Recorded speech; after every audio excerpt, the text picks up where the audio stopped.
juro, no exercício de minha profissão, buscar a verdade e agir com competência e dignidade.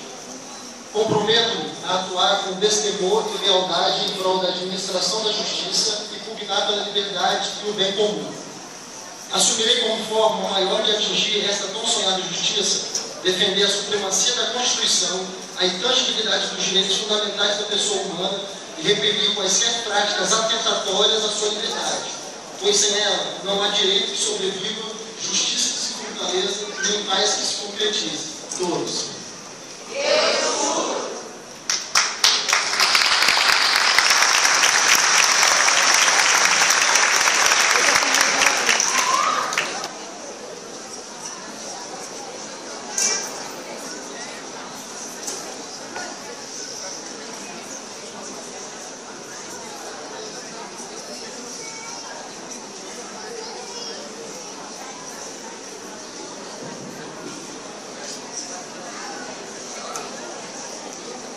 Senhora diretora acadêmica da Faculdade Novo Milênio, eu, Débora Devoto Beltas, requeiro o grau de bacharel em Direito por esta faculdade.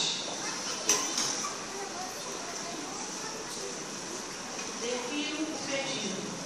Em nome da República Federativa do Brasil e usando os poderes que me confere a lei, eu, Marisa Gonçalves Assis, representando neste ato o diretor-geral da Faculdade Novo Milênio, confiro a Débora de Bortolo Espelta e aos demais formandos aqui presentes o grau de bacharéis em Direito por esta faculdade, para que possam gozar de todos os direitos e prerrogativas inerentes ao título.